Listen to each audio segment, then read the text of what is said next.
ओम श्री गणेशाय नमः। धर्म, शास्त्र और साधना के दिव्य रहस्यों को सरल शब्दों में समझने के लिए आपका स्वागत है। आप देख रहे हैं धर्म रूट्स विद अ वेदसार।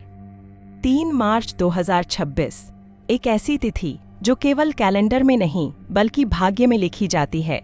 क्या आप इस अवसर के लिए तैयार हैं? ओम श्री गणेशाय नमः। हर हर महादेव। हरे कृष्ण। त्रयोदशी तिथियों के समान विरल अवसरों में एक अद्भुत संयोग 3 मार्च 2026 को उपस्थित हो रहा है।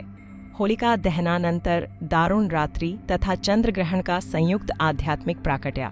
यह केवल एक लौकिक तिथि नहीं अपितु एक दिव्य ऊर्जा क्षेत्र है, जहां साधना, जप और आत्मशुद्धि का प्रभाव असंख्य गुना प्रबल हो जाता है। शास्त्रों में वर्णित है कि दारुण रात्रि, काल रात्रि और महारात्रि के समय साधक यदि सजग चित्त से उपासना करे तो उसकी चित्तवृत्तियां निर्मल होती हैं और दुर्भाग्य का क्षय होता है।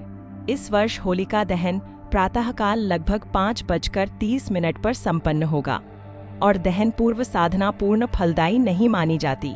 अतः दहनानंतर प्रातः 5:30 से लेकर सूर्योदय अर्थात लगभग 6:30 तक का काल ब्रह्म मुहूर्त रूपेण अत्यंत सिद्धिदायक है।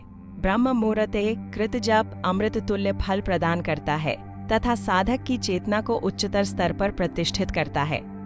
इस पावन काल में 11 गोमती चक्रों को सिंदूर में स्थापित कर ह्रीम ह्रीम ह्रीम मंत्र की 11 मालाएं जपकर उन्हें सिद्ध कर मंदिर में स्थापित करना लक्ष्मी स्थैर्य एवं विघ्न निवारण हेतु अत्यंत फलप्रद है। तत्पश्चात ओम गं गणपतिये नमः मंत्र का जप विघ्नों का शमन कर कार्य सिद्धि प्रदान करता है।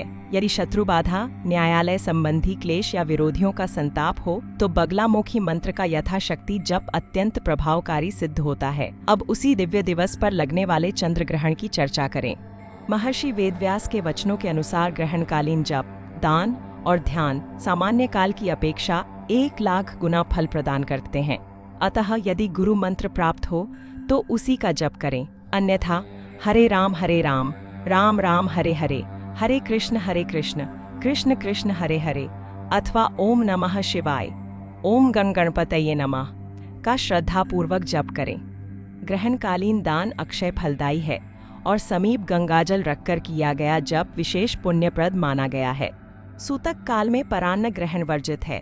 शास्त्रों में विशेषतः स्कंद पुराण में वर्णित है कि नियम भंग से संचित पुण्य क्षीण हो सकता है।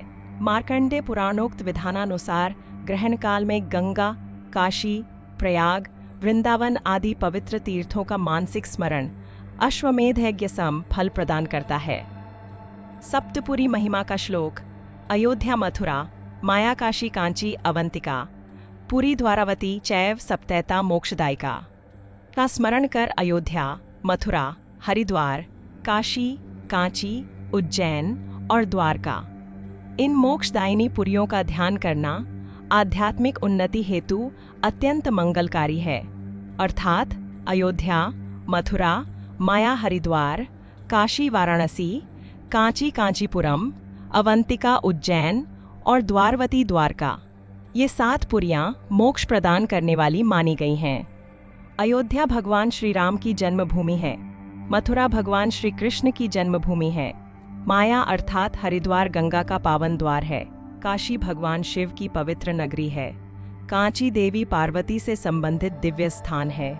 अवंतिका महाकाल की नगरी है और द्वारवती भगवान श्री कृष्ण की दिव्य राजधानी मानी जाती है। इन सभी स्थानों का भारतीय संस्कृति और सनातन धर्म में अत्यंत विशेष महत्व है, जहां जाकर अथवा श्रद्धापूर्वक स्मरण करने मात्र से भी मोक्ष प्राप्ति का विश्वास किया जाता है। अतः 3 मार्च 2026 का यह संयोग दारुण रात्रि, ब्रह्म मुहूर्त तथा चंद्र ग्रहण पुनः पुनः प्राप्त होने वाला नहीं है। यह आत्मशुद्धि, संकल्प सिद्धि और भाग्योदय का अद्वितीय अवसर है। यदि श्रद्धा, नियम और एकाग्रता के साथ साधना की जाए तो जीवन की दिशा परिवर्तित हो सकती है। अतः दृढ़ संकल्प करें, पूर्व तैयारी करें और इस दुर्लभ क्षण को व्यर्थ न जाने दें। ओम श्री गणेशाय नमः। हर हर महादेव। हरे कृष्ण। श्रद्धा रखें, नियम रखें और साधना कभी न छोड़ें। यही है जीवन की वास्तविक उन्नति। फिर मिलेंगे धर्म रूट्स विद वेदसार में। और शांति शांति शांति।